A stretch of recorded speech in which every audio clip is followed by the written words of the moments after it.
Hi class. My final project studied drug use patterns.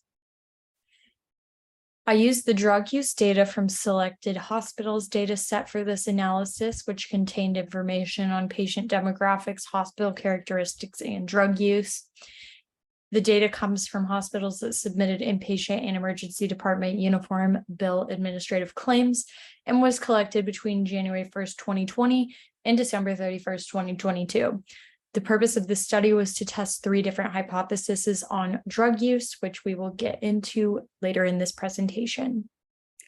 As you can see from this timeline, the drug epidemic has been an issue for a long time. Starting in 1999, 198 people between the ages of 15 and 24 died of a heroin overdose, with just 10 short years later, in 2009, 510 people between the ages of 15 and 24 died of a heroin overdose. A 2013 study found that over 24 million Americans used illegal drugs just within 30 days of taking that survey. Fentanyl has been a major driver in the overdose epidemic. Specifically, the number of overdose deaths associated has increased every single month since at least January of 2015. As of 2017, the opioid epidemic was officially declared a public health emergency by President Trump. From 1999 to 2018, more than 750,000 people died from drug overdoses. And in 2022, drug deaths nationwide hit a new record, and many came from fentanyl. So this begs the question, what is to come in the future? The hypotheses that were tested in this presentation are the prevalence of opioid use being higher in patients admitted as inpatients than in patients seen in the emergency department. The second being stimulant use being more likely to occur in male patients than female patients. And the third hypothesis being that cannabis use is higher than all other drugs across all age groups. The first hypothesis was tested doing a regression analysis. Hypothesis 2 was a propensity score matching, and hypothesis 3 was a cluster analysis. The results for hypothesis 1 do not support the hypothesis that opioid use was higher in inpatients than in an emergency department. The number of opioid occurrences was almost the same for both groups, 145 for emergency department and 144 for inpatient. The findings suggest there may not be enough evidence present in this data set to say that opioid use is higher in inpatient than in emergency department, but it is important to note that this is just one study and more research is needed to confirm these findings. The results of hypothesis 2 showed the average number of stimulants used across both inpatient and emergency department by females was 36, while the average number of stimulants used by males was 72.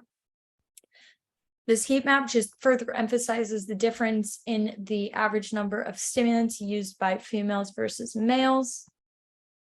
And the findings suggest that hypothesis 2 is supported, just given the difference in the average number of stimulants used between males and females. But it is possible that there are other factors that influence this use of stimulants, like age, family history of substance use, or mental health. The results of hypothesis 3 cluster analysis also do not support the hypothesis that cannabis use is higher than all other drugs across all age groups.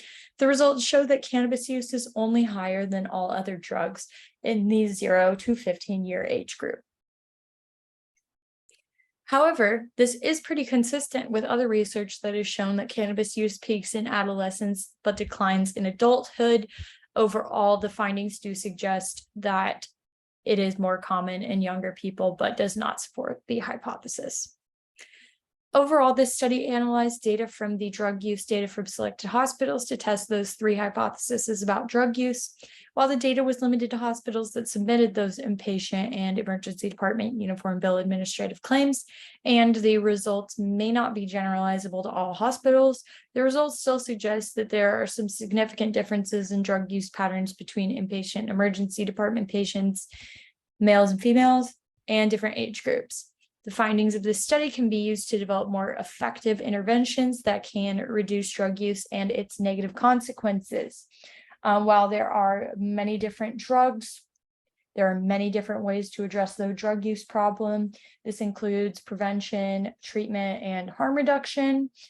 This has been an ongoing problem for years, and it only seems to be getting worse. But finding reliable data on drug use and formatting the data in a way that's easy to analyze may be a little difficult, but it is very necessary for understanding drug use patterns. And that is the end of my presentation. Thank you all so much for watching.